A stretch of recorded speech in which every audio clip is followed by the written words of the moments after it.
Do you ever wonder why women fall in love after an orgasm and men do not? Well, you're going to learn today from Dr. Wendy Suzuki. She's a neuroscientist and also the dean of NYU's College of Arts and Sciences. She's also the author of Good Anxiety. I'm Cristina Cuomo, and this is the Purist Podcast. I'm also a nutritionist and mother and obsessed with all things wellness. Today, we're going to take a deep dive into the brain and learn how to nourish it and why we need to do that. It's not just about sex. We're going to learn how an old dog can learn new tricks. We're going to break down the most complex organ in our bodies and how to take care of it because it can regenerate until the day we die. I'm obsessed with wellness, hence my business, The Purist. Wellness is no longer an indulgence. At Purist, it's a way of life, and good health is your principal asset. Before we get started, don't forget to like or subscribe, and you can also find us on our Purist website, thepuristonline.com. So I enlisted my dear friend, Dr. Wendy Suzuki, to enlighten us and share the secrets to longevity. Thank you, my dear friend, Dr. Wendy Suzuki, for coming over to have this lively discussion on brain matters. Yes. Very important topic. I get that the brain coordinates and regulates all the systems in the body. Yeah. But can you give me a lesson on neuroanatomy? Sure. So I think the first place to start is to understand that the brain, the one that you have, that I have in my head, is the most complex structure known to humankind. I mean, that every time I say it kind of blows my mind a little bit. And so it's important to understand that there are parts of the human brain that help us do everything. Let's start with the front. Right behind the forehead is the prefrontal cortex, so important for our ability to shift and focus attention, decision-making going on there. Part of the brain important for our personalities. Working our way back, the parietal lobe important for spatial understanding of the world and decision-making as well. You go all the way back to the back is the occipital lobe. That is all about vision. We are such visual animals, and I could recognize you and your face and your facial expressions because I have such a sophisticated visual system. It's right in the back of the head, which is why, by the way, when you hit your back of your head on something hard by mistake, you see stars because you are physically stimulating the part of the brain that helps you see. But then you move into my favorite part of the brain, which is the temporal lobe. And that is also higher level vision. It helps you see faces and recognize faces. But my favorite brain area is called the hippocampus, critical for your ability to learn and remember facts and events. It defines our personal histories, and it's also very susceptible to aging and Alzheimer's disease, dementia. So those are some of the key brain areas that help us do everything that we need to do in our lives, including laugh and have a conversation like we're having.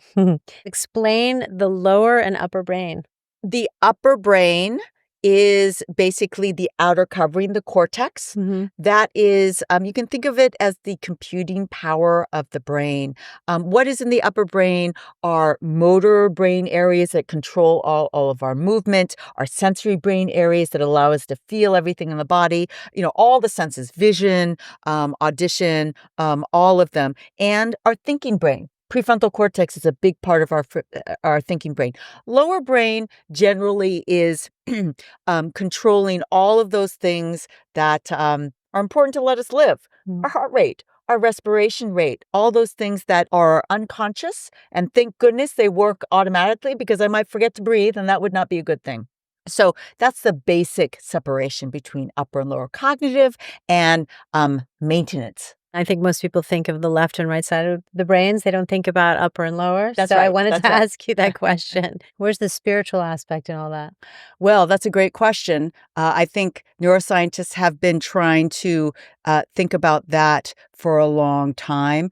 My answer to that question is that spiritual matters are deep. They're it requires deep thinking. That's not one part of the brain. That is the whole cognitive apparatus there to bring yourself into that kind of faith modality. So I would say many, many different brain areas are involved in faith. And what are your thoughts on cellular memory from generation to generation? Things that are imprinted in history and in a familial, generational context that get passed through Yeah. that people tend to suddenly remember. Yeah, yeah. So we know a lot about how different experiences can change our molecular mechanisms in the cells, the DNA, and that gets passed on. That change get passed on. Often it's talked about in terms of trauma. The trauma gets passed on from generation to generation, and that can result in different behaviors in those next generations. And I think it's really important to be aware of that. And it doesn't mean that you're necessarily destined to suffer from that, but you can do other work to focus on not the trauma, but all of the wonderful things in your life. One of my favorite kind of tools, anti-anxiety tools that I talk about in my book, Good Anxiety, is something that I call joy conditioning. So joy conditioning is something that I created to directly counteract something called fear conditioning that everybody hears about, dependent on a structure I didn't mention in your neuroanatomy question, but it's a structure called the amygdala, sits right in front of the hippocampus in the temporal lobe. And that is a structure that helps us remember all those scary things in our lives. When I lived in Washington, D.C., my home was burgled. And so for months or years, when I turned that corner to see my own front door, I would flash back to the image of the front door crowbarred open. That long-term memory is because my amygdala is working to protect me. You know, I need to be aware because my house was burgled. But we carry around a lot of those fear memories. And you think, well, that's not very fun for the rest of your life.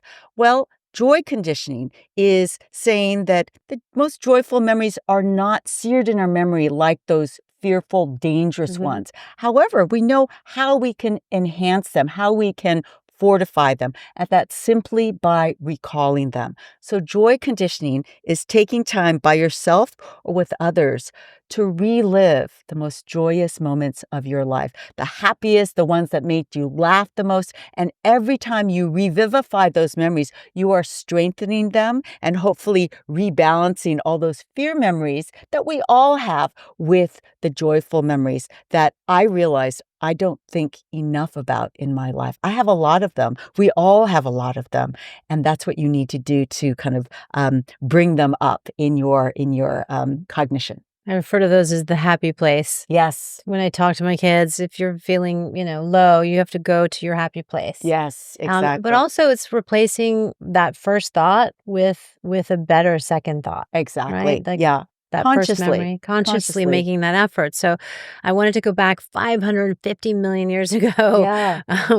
What has been the evolution of the brain? And how has the body adapted to all the changes? And how is the brain not adapted to so many new stressors that our society is seeing? Yeah. So let's start with the positive. So I like to say 2.5 million years ago, our ancestor, let's make her female. And let's say the female just had a baby trying to get food for the baby. And she hears the crack of a twig, right? That could be either a cute little furry animal, or it could be something that's very dangerous.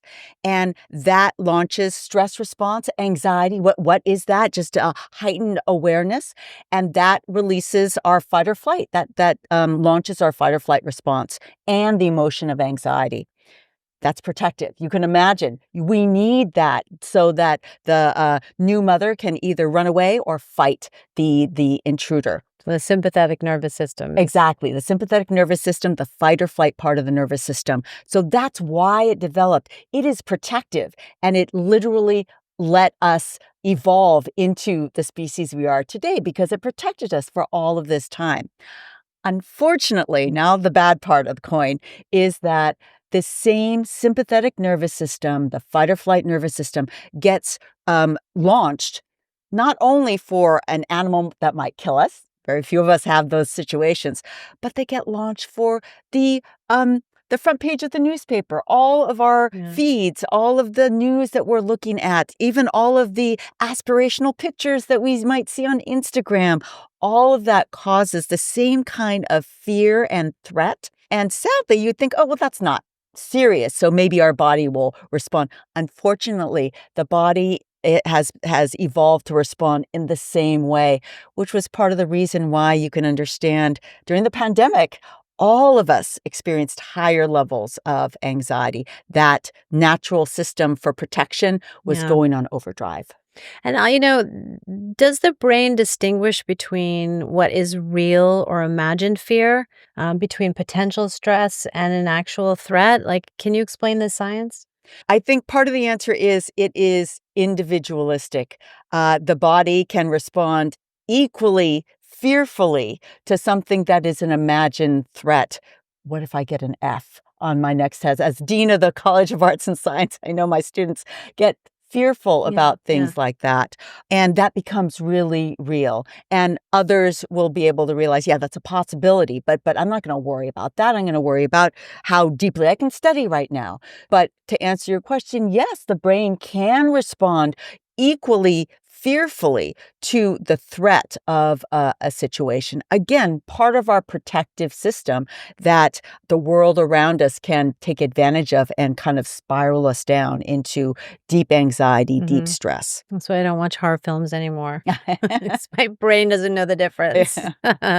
Okay, so let's talk about your latest book. Yes. What is good anxiety? Yeah. And how is good anxiety a misunderstood emotion? Yeah. So good anxiety is the idea that anxiety, as it developed, again, 2.5 million years ago, was protective. It is good. And then I know I could hear everybody saying, it's not good for me. It's not helping me at all. How could you ever call it good? And so what I talk about in the book, Good Anxiety, is the tools and the steps to actually harness that energetic power of anxiety. When you're anxious, you are in a state of activation. Can you use that for good instead of clinicalizing it? Oh, I have the disease of anxiety. Anxiety, yes, there's a clinical level that's very, very bad and it's debilitating. But everybody has the emotion of anxiety. It is a normal human emotion. And so the first step to get towards the more protective, the useful form of anxiety is learn how to turn your anxiety volume down. And the first way to do that is something that I've studied for many years in my neuroscience research lab is physical activity. It is one of the top two ways that I like to tell people to turn the volume down. Moving your body. Even just 10 minutes of walking can significantly decrease your anxiety and depression levels. And the second key go-to for turning down your anxiety is, not surprisingly, mindfulness meditation. I like to point to breath meditation, which is the oldest form of meditation. I know you talk about that a lot. I'm sure you practice it. So these are the two go-to tools. And I like to say, they're free. Go to YouTube. Thousands of beautiful guided meditations and workouts. That is your first step. Or Purist. Go to our Purist website. Go to Purist, yes. We do a lot of breath work. I think once I learned how to downregulate my anxiety levels through breathing properly. We only breathe enough to survive. We actually need to learn how to breathe properly to regulate our emotions and our responses to things. And it's really incredible that you can do that if you just learn. Yes. Right? And there's two levels. I'm curious whether you agree with this. There's the immediate, just breathe deeply because you realize you're breathing so shallowly. That is the first immediate thing anybody can do anywhere. But I think what you were referring to is something that I've gotten into, which is a deeper study of breath work. And the thought has gone through my mind many times. It's like, why is breathing so hard? Learning the new patterns of breath is a really really difficult thing to do, but I agree with you, so powerful for emotional regulation. Yeah, and I don't know why we don't teach our kids that. I know. I mean, it's the best tool they could Yes. possibly have, especially as Yes. they enter their teens. Yeah. So, how does sleep impact our brains? Sleep is so powerful. It is, I like to tell my students, ask them the question, so what would happen if I deprived, somebody of sleep for, 3 days, 4 days? And the answer is they would die. Physiologically, we need sleep Yeah. that much. And it really puts a different spin on all-nighters, on all the times I decide to stay up to watch one more episode of the thing instead of going to sleep. The image that I like to give is that when we sleep, we are kind of clearing out all the metabolites that our brain is accumulating during the day. And so during sleep, it's like when the garbage truck comes and takes it all out. Think about what happens if you deprive that garbage truck time for doing that. You are literally building up garbage in your brain. And I feel like that. I feel that visualization when I'm not getting enough sleep.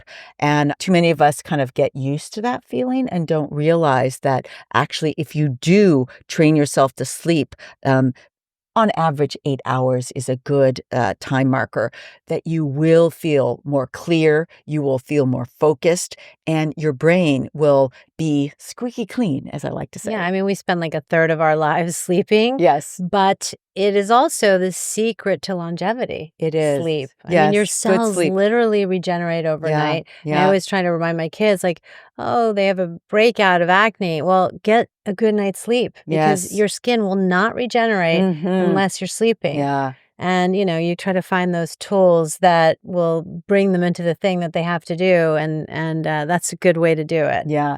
The other thing, just adding one more thing about sleep, the other incredible thing that happens during a good night of sleep when you get all of the different cycles of REM and slow wave sleep going is that is when the memories that you have created during that day are strengthened. It's called consolidation in science speak.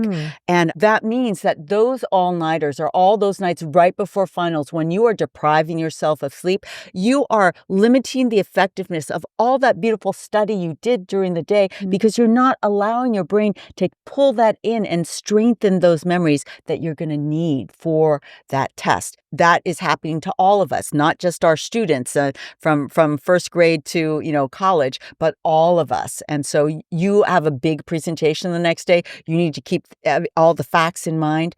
Get that sleep because that's going to solidly strengthen those memories that you need. So memory and cognition. Sleep is the secret to it all. Absolutely. Okay, so let's talk about cortisol. Yeah. There's so much talk about cortisol and all the levels that are dysregulated from lack of sleep and anxiety Yes. and stressors and environmentally and beyond. What is cortisol? Yeah. And what can we do to manage it? Okay, so cortisol is the stress hormone. It's released by the adrenal glands, and it is commanded by the hypothalamus, which is part of the fight or flight, that sympathetic nervous system that we've been talking about. And so let me first say a good thing about cortisol. Here's the good thing I have to say about cortisol. If you look at studies about what happens in the brain when you are exercising, you see lots of great things happening. Dopamine goes up. Ooh, I like that. Serotonin goes up. That's great. Endorphins go up. Even better. But then you go down the list. You say, oh my God, cortisol going up. Is that bad? It is not bad because physical movement, exercise is a stress, and you absolutely need that cortisol to be able to engage the energy stores in your body to be able to actually do the movement. And studies suggest that there are cofactors released in the brain so that the cortisol that's being released during physical activity is not the kind that is damaging your brain, that we know it can be damaged with long-term PTSD, bad, real psychological stress. But the brain is protected from cortisol so that it can get all what I like to call the bubble bath of neurochemicals that come out when you're moving your body. That's one of the good things that cortisol does. Of course, there are lots of good physiological measures, but what you're referring to is what happens when cortisol is overactive. And let's go back to neuroanatomy. There are two key brain areas that are particularly susceptible to high constant levels of cortisol that happen because you're stressed all the time. One is the hippocampus, critical for memory. What does it do? First, it damages the synapses, then it kills the cells. Yeah. Two, prefrontal cortex, focused attention decision-making, also synapses, damaged cells can die.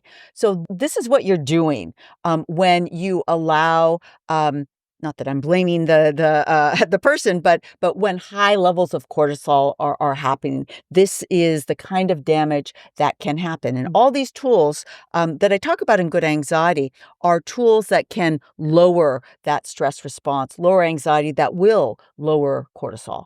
And what about light, screen time? Does that have any impact on cortisol? Well, I think it depends. I think it has a secondary effect because absolutely we know the blue light that comes from those screens keeps you awake. So too much screen time during the day, too much screen time right before you go to bed, you are not going to sleep well. And for all the reasons we've already talked about, that is not good for your brain. It is activating. So you want to stay activated? Go on your screen. So it's part of the circadian rhythm. Yes, absolutely. So what are neurotransmitters and what are the mechanics of happy hormones like oxytocin and serotonin and all of those wonderful things that we care so much about and need? Yes. So neurotransmitters are the chemicals that individual brain cells, the neurons, use to communicate with each other. Different neurons use different neurochemicals to communicate with each other. And there are some that are very, very famous. We've mentioned a few. Dopamine, serotonin, noradrenaline are those neurotransmitters that are associated with happy, rewarded states, endorphins as well. These are neurotransmitters that get released when you win the lottery, when you eat chocolate, when you drink red wine, all these, when you have sex, lots of those hormones release. You mentioned oxytocin, which is the favorite lecture of all time that I give to my NYU students is the neurobiology of love. And we came to understand the power of oxytocin by studying a cute little rodent called the prairie vole. And the prairie vole mates for life. Not too many mammals do. We do not mate for life, but they do. I love the story where a juvenile female prairie vole is walking down the path like a happy prairie vole, and suddenly she smells the urine of a male prairie vole not in her family unit, and it is intoxicating to her. And if that male who deposited the urine is around, they mate for 40 hours. Yeah, 40 hours. And after that 40-hour mating, they become pair bonded for life. And so smart neuroscientists said, what is going on? What is the secret love potion number 9 that is causing that lifelong pair bond? And the answer for female prairie voles was oxytocin. And the answer for male prairie voles was vasopressin. Amazon started selling oxytocin and vasopressin. Sadly, I'm sorry to say, it doesn't work quite the same way for people, but it does promote feelings of friendliness and openness. That's absolutely clear. But is that a human neurotransmitter? It is. Vasopressin? Both vasopressin and oxytocin are human neurotransmitters. They work differently in different species. That's how we get the wonderful, diversity that we have. But I just love that story and the systematic way they went about it. And what if you give a blocker to oxytocin to a female that is mating for 40 hours? Still mating. Sorry, no lifelong pair bond. It's very rarely do you get such a dramatic, shift in the response. So the mating takes place, but not the actual lifelong bond. Yes. So it's the oxytocin in a female. Yes. You need that to work. And so, sorry, it doesn't quite work the same way in humans. Right. And are there different levels for different people of neurotransmissions? Do you emit the same level of oxytocin as I do in that state? That is a very difficult question to answer because we don't have the sensitivity to really know that. we all have receptors for oxytocin, but it's very hard to measure the precise release level of that particular neurotransmitter.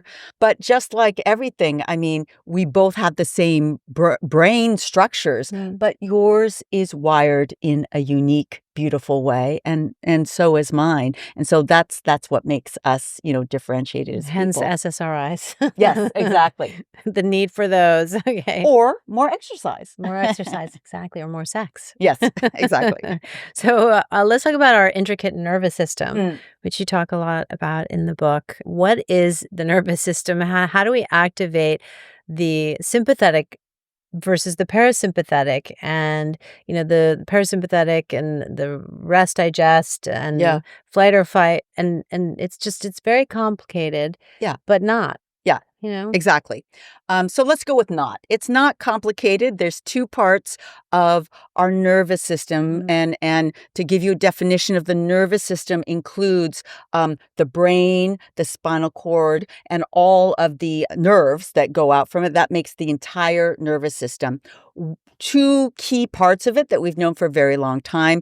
They're named the sympathetic nervous system. Most people know it as fight or flight.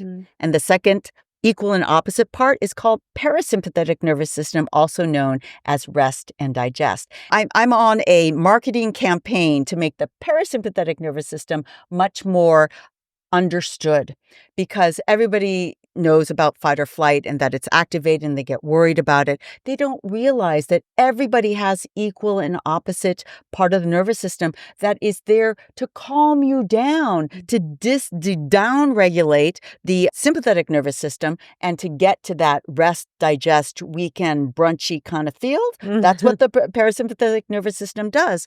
And is it under conscious control? Can I snap my fingers and get it activated? Is it? Almost. And you know the answer to how to get it activated quickly? Deep breathing. Because what the sympathetic nervous system does, I start there because everybody realizes this, it makes your respiration short and shallow. And what the parasympathetic does is encourages deep, long breaths. The kind of breathing when you're relaxed, it's weekend, you can spend time with family. And it also does lots of other things. It changes your heart rate. Both systems change the heart rate. Sympathetic increases it, parasympathetic decreases it. Can I control that? No, I can't. It changes our iris. So wide open for sympathetic, closes it down for parasympathetic. Can I control that? No. What can I control? My breath. How deeply I breathe. So in the book, you talk about box breathing, which is your method of breathing. Yeah. I like box breathing. I like just doing 4 in, 4.5 in, 4.5 out. I think the author James Nestor talks about that in his breath book. And, the ancient Vedics talk about it, the ancient Chinese. It's been like a form of healing for centuries, and especially nose breathing versus mouth breathing. I sleep with some hostage tape now. Oh, really? So I can really have the full effects of nasal breathing, which is how we were meant to breathe. And over time, we've shifted, which hasn't been great for our immune system, for our brains. Walk me through some of the benefits of all of that, and why aren't we doing more of that? I focus on the immediate benefit of the activation of the parasympathetic nervous system. It is the fastest, easiest way to get that whole system activated. And I wish I had the diagram that I show all of my, Neuroscience 101 students, the different body areas that the parasympathetic system is connecting to is profound. I mentioned the eyes, I mentioned the heart, the respiration, also your whole digestive system, your whole reproductive system. Everybody understands that long-term stress, PTSD, leads to long-term reproductive problems as well. Well, parasympathetic brings blood both to the reproductive organs and to the digestion organs, which is why it's called rest and digest. What do you do on the weekends? You have sex and you eat brunch. So that is what is happening when you activate the parasympathetic That's nervous so system. interesting about reproduction. Yeah. Never even thought about that. And of course, as a recent nutritionist, I know how important the gut-brain axis Yes. is. The first brain, second brain. And I always say to my kids, feed your brains first before your hunger, right? Yes. What do they want? They want protein and all those good things. Yes. Let's talk about food and how it impacts our brains. Mhm. What is good for the brain? Yeah. What do you like? What about the lack of eating too? So many diets and disorders. Yes. Especially, we do stories on all the different, trends and diets, and of course, diet injections that everybody's taking now to lose weight. What effect does that have on the brain? Yeah, I think it's way too early to understand the effects of all of the new injections on brain function and also on our physiology. Are they going to take these for the rest of their lives? But what I can say is my main message that I always try and leave people with in terms of nutrition in the brain, the most data-based nutrition recommendation, good for long-term brain health, is the Mediterranean diet. What is that? Lots of fresh fruits and vegetables, not surprising. Little red meat, lots of fish, Seafood and fowl, seafood, yes, and very colorful. Easy. I love that one. Eat the rainbow. Yes, eat the rainbow, and that is what I absolutely try and do. And I try and I think you were also alluding to intermittent fasting and all of that. And there's some fascinating work on that. That intermittent fasting can be really good for your brain and release lots of great different signals that are healthy for the brain. But to go back to my personal, I hate being hungry. So I do Mediterranean all day, every day. I do not want to starve myself. So that's just my preference.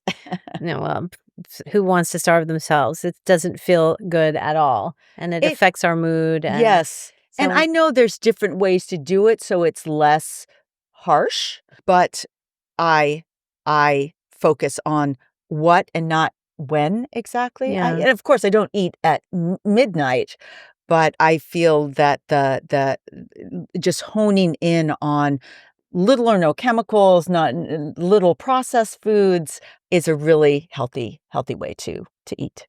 Yeah, I learned through my nutrition course that just taking a couple of deep breaths when you sit down to eat will send signals to your digestion that this is what's about to take place. Everything has to calm down so you can go into the most effective form of metabolization, which is really interesting. I mean, kind of like the practice of breathing, just the practice of breathing, chewing. I do not chew my food enough because I'm too used to, I eat too fast. And so I work on that in addition to what I eat.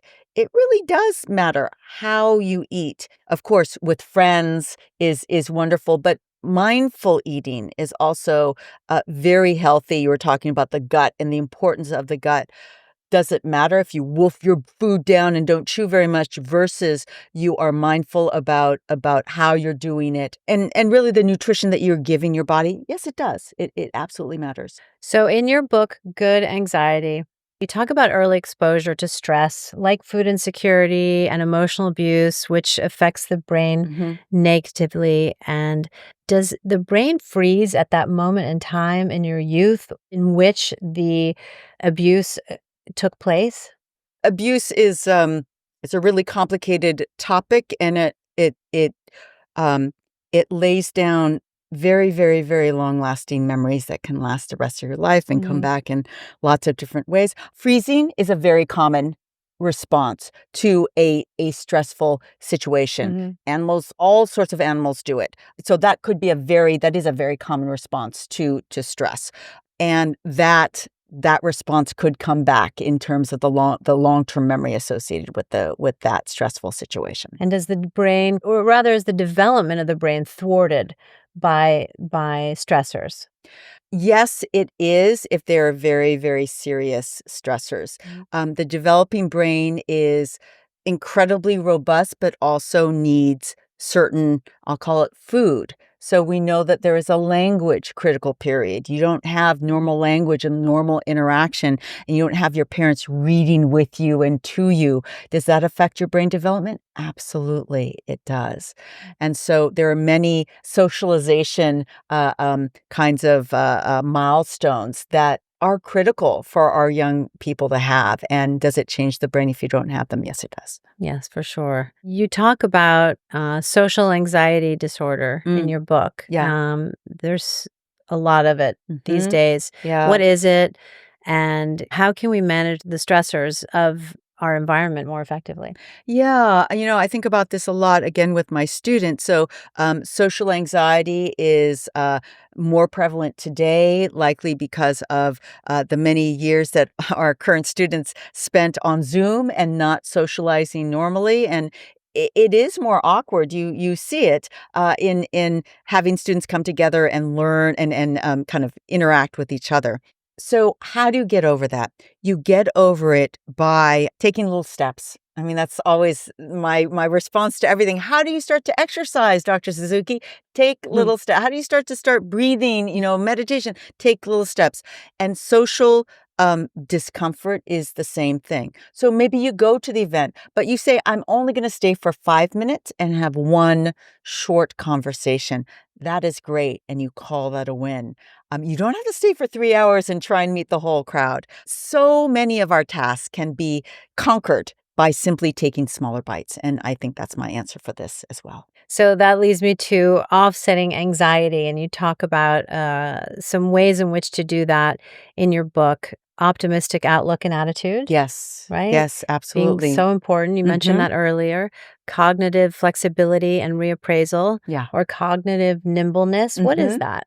Yeah, that is, it's really a form of creativity. Can I look at a situation where at first I'm like, oh my God, this is horrible. And instead say, actually, this is what either the lesson I could take or this is what I could give to the situation. This is what I can give to the other person. It is a nimbleness. If you go in with, what can I get? Oh, I'm not getting that. Right. Instead, what can I give? It completely changes the outlook. And I think back on studies that I've learned that show that students get so much from giving to others. It gets them out of their own head. Oh, I have to, get an A on this next test. And if they go out in the world and donate and work at a soup kitchen or do something for others, that is also a form of cognitive nimbleness and being able to reframe the world in a different way. Which leads into the importance of showing compassion. Yeah. And relationships and social Yeah. support. Mhm. Okay, and Can I very can I important just one. add here, because I only gave you one of the steps to get to good anxiety, which is turning the volume down. Right. But that's not it. It's not the whole book isn't about, okay, we're just going to lower that bad old anxiety. It's about seeing and benefiting from the power, the protective power of anxiety. And the next step is after you lower it, it's like you can't do anything when you're way super anxious. You lower it down and you start to benefit from what I like to call the superpowers of anxiety. And you triggered me with your a mention of the word compassion, because one of the superpowers of anxiety is empathy or compassion. And I discovered this as I was kind of exploring my own anxiety for this book. You learn a lot about my own anxiety when you read the book. And one of my earliest forms of anxiety was social anxiety. I was a very shy young girl. And even all my years in school, I always wanted to ask the question, but I was anxious because I thought I would ask it in a stupid way or that I would, say something stupid, like all of my students in my classrooms right now. But I had years and years of experience of feeling that until one day I found myself in front of the classroom because I went through academics. I wanted to be an academic. And I knew instinctively that 80% or 90% or 100% of the students had that same anxiety I had. And so I went into the classroom with the desire to let them ask any question. You don't have to do it in front of everybody else. I came early, I stayed late.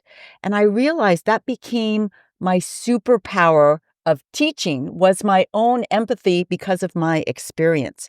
And you might think, oh, well, I'm not a teacher. I can't use that. Yes, you can, because you know your most common form of anxiety and you can recognize it in others. And so you now have this superpower to help others and send that compassion out to others. And I love that superpower that comes from this book because I can't think of anything we need more in this world now than higher levels of empathy and Well, compassion. that explains why you're the dean at NYU, right? Okay, so humor Yeah, is yes. also Uh-huh. really important Yes. Yes. and another great way to offset anxiety. Yes. I think my daughter wrote an essay for her boarding school about the importance of humor Uh-huh. and how she likes to make people laugh Yeah. and how it dispels any social tension Yes. of any kind. It does. It's a gift. It is a gift. Yeah. And we all love to laugh. Mm-hmm. Very important. And then physical exercise. I Yeah. think the benchmark of your messaging is really about movement. Yeah, it is the power of And movement. you do this great talk where you actually demonstrate and get the Yes. audience Mhm. engaged by standing up and moving their bodies. Yes, absolutely. And, firing those neurotransmitters Yeah, and yeah. they notice the difference. Well, I have a story about that. It's evolved over the years that I've done this. It's still, something that I do all the time because it's so effective. And I added something to it. So I added a word cloud. And so I ask everybody to log into this site and type in one word that describes how they're feeling right now. And I've asked this of everybody from fifth graders to CEOs at all times of the day. And before we do the exercise, this is the pre-exercise survey. Guess what the word is that comes up biggest in the middle of the word cloud? Oh, boy. Compassion? No. Tired. Tired. Oh, Fifth graders are tired. College students are tired. CEOs are tired. really? And it doesn't matter what time of the day that I'm doing the talk. And then I have everybody stand up. We do this workout together. It's called Intensati, and it compares physical movements from kickbox and dance and yoga and martial arts with positive spoken affirmations. So you chant things out loud in a call and response way, like, I am strong now, or I am inspired now. And it makes you feel silly, but declaring that is also very powerful. A minute and a half later, everybody sits down. Oh, and then I tell everybody to tell each other, you have a beautiful brain. And then they sit down and then they do the survey again. And that tired is wiped off the map. And instead we have energized, happy, 100% Wow. of the time. That is a result that I've gotten from hundreds of people around the country. And that is the power of movement right there. Amazing. Yeah. 5 minutes. Less than 5 minutes. I use blinding lights from The Weekend, and we do from 30 seconds in to a minute and 30 seconds in, just 1 minute, and we get this result. What's your favorite go-to form of exercise if you need that immediate rush? I vacillate between kickboxing. I love a good kickboxing class and a good cardio weights class. And then what about brain food? Brain food is just, I think for me, brain food is a homemade, colorful meal with friends. And then, of course, breathing is the box breathing. Yes. 4 in, hold for 4, 4 out, hold for 4. Exactly. And repeat. Okay. Exactly. And then back to the offsetting of anxiety, altruism. You talked about that pro-social behavior, the superpower of compassion. Yeah. And then, of course, mindfulness and meditation and yoga. My favorite. Yoga, that is really the best of both worlds, isn't it? Yeah. It has movement, it has mindfulness, it combines them together, and it makes you feel so good. So, yes, big fan of yoga. Favorite brain quote? My favorite brain quote, I'm going to use the official greeting of the College of Arts and Science, which is, you have a beautiful brain. That's my favorite. I love that. And in your book, you were quoting Ecclesiastes, with great pain comes great wisdom. Yes. And it was interesting to learn about how resilience comes about. Yeah. And tenacity, which is, the response to falling short of your goal, and stamina and Yeah. perseverance and all those really important words that we use. But where does it all begin? I think it comes down to challenge, all the challenges that we have in our lives, which sometimes can be the worst moment of our whole lives. That really shapes our brain like nothing else. And I tell the story in Good Anxiety of this terrible but common thing that happened to me, that I lost my father, who was in his 80s with dementia, Alzheimer's dementia, and that was so hard, as anybody knows who's lost a father. But just 3 months later, my younger brother also had Mhm. a fatal heart attack, and that getting through that, and that was not anxiety, that was grief, that was deep grief. But getting through that and working through, that's why I quoted Ecclesiastes, with great pain comes great wisdom. And I asked myself, what is the wisdom from this pain? I have enough pain. What is the wisdom? And my wisdom was that grief is only there because of the great love that I had for, and I have, not had, have for my brother and my father. They're both sides of the same coin.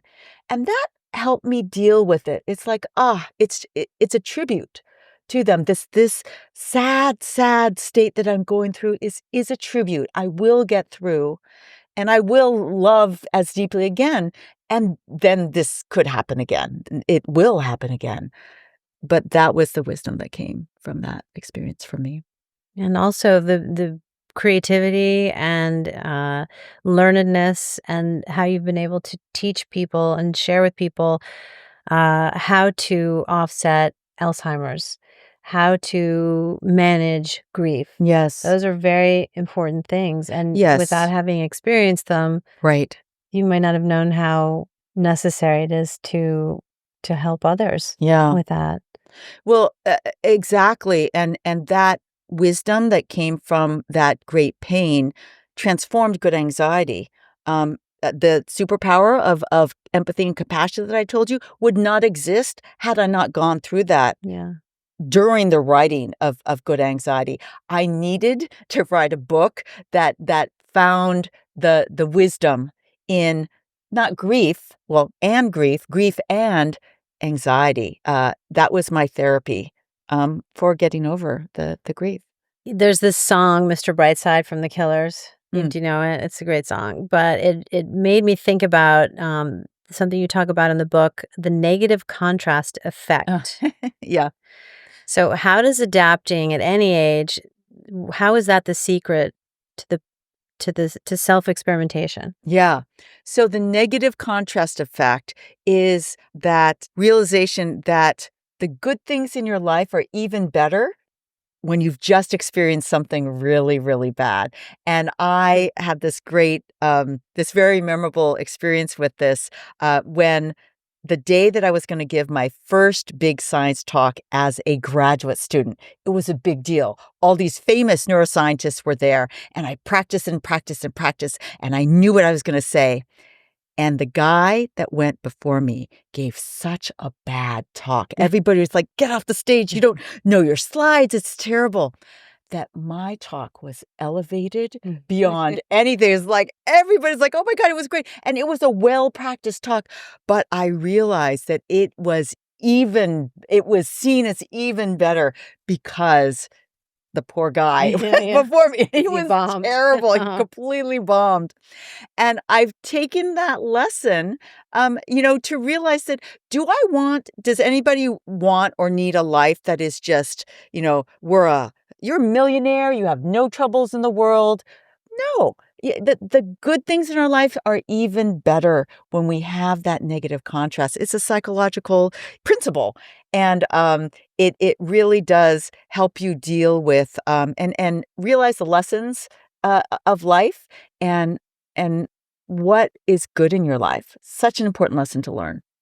Looking at the bright side. Looking at the bright side, So yes. can an old dog learn new tricks? Absolutely.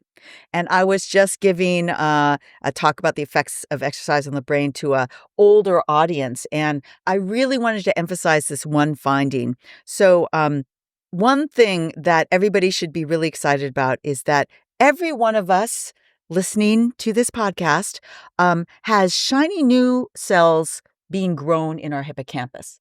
And those cells work better than the cells that have been there since we were born. Oh, wow. And so that's great. And you know what gets more shiny new brain cells in your hippocampus? Exercise. Yeah. Because exercise stimulates a growth factor that goes directly to your hippocampus and grows even more. So every couch potato gets cells. Every marathon runner gets a lot more cells because of that growth factor. And the finding that I conveyed to my audience just yesterday is that new brain cells grow in your hippocampus into your 90s. There's Oh. evidence of that.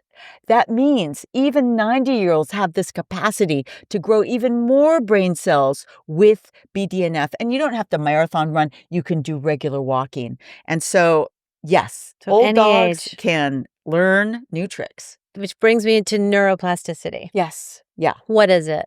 Neuroplasticity is the amazing capacity of the mammalian brain to change and grow its circuits. And it happens with a wide range of different experiences, external experiences, new complex learning. For example, learning a new language, learning how to play chess is a great way to stimulate brain plasticity. But my favorite is physical activity. I just gave you the example of growing new brain cells. That is growing new circuits. That is the quintessential definition of brain plasticity.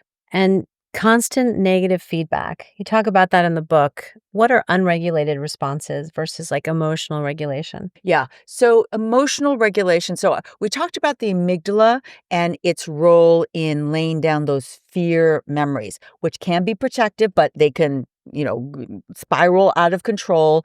PTSD, people with PTSD have a larger amygdala actually than other people. And the brain structure that helps regulate those fear responses that are kind of centered in the amygdala is the prefrontal cortex. And so what you don't want are situations where the amygdala is out of control, prefrontal cortex is no longer able to help regulate it. And that happens in high levels of stress. You feel it. You're spiraling out of control. You can't help those really negative thoughts. You can't control them. And that means your prefrontal cortex cannot control them. And so all of these things we've been talking about, how to get to good anxiety, lowering your stress levels, breathing, moving your body in a positive way, all of that can help that regulatory function that it's so important for our emotions. It sounds so simple. Yet there's mental health is at an all-time high. Yes, right? It is. So what is a dynamic equilibrium? Dynamic equilibrium means that things are kind of staying in its same Balance? pattern. Yeah, in Harmonic balance. balance? Yes, exactly. And dynamic equilibrium kind of acknowledges that sometimes things change a little bit, but it goes back. It can go back. There's a little bit of change, but it goes back to that equilibrium. And you can talk about that in terms of emotional regulation. Of course, there's dynamism there. Somebody cut you off on the road. Okay, that's a deviation from equilibrium. Or you get a birthday gift. Also the other direction of the positive direction. I think I talked about it in lots of different places in the book, but emotional regulation in trying to give people these tools to get their mental, emotional health down to a level that they don't feel like they have clinical anxiety or they're stressed all the time. They can enjoy things and they remind themselves to enjoy things and use humor, for example. That is literally one of the tools in the book is call your funniest friend, because I have a funny friend that I call all the time. So I used her as a tool. So you don't get stuck in a loop. Yes. Fortunately, I have 3 very funny children. Oh, good. Lucky you. Lucky me indeed. Short of seeing you on campus at NYU as the Dean of Arts and Sciences, where can we tap into this incredible brain knowledge of yours? The very best place to go is my website, wendysuzuki.com. Easy to remember. Everything is there. All of my academic stuff, all of my dean stuff, and both of my books. Good Anxiety is the newest one, and Healthy Brain, Happy Life is the one about exercise. So I look forward to seeing you there at my website. And also, you were featured on Masterclass. Yes. That was a great episode. Thank you. Brain Health on Masterclass is out right now. Thank you, Wendy. Thank you so much for sharing all this incredible information about the brain with us today. Well, I'm honored to be on your podcast. Thank I you. really am. Thank you.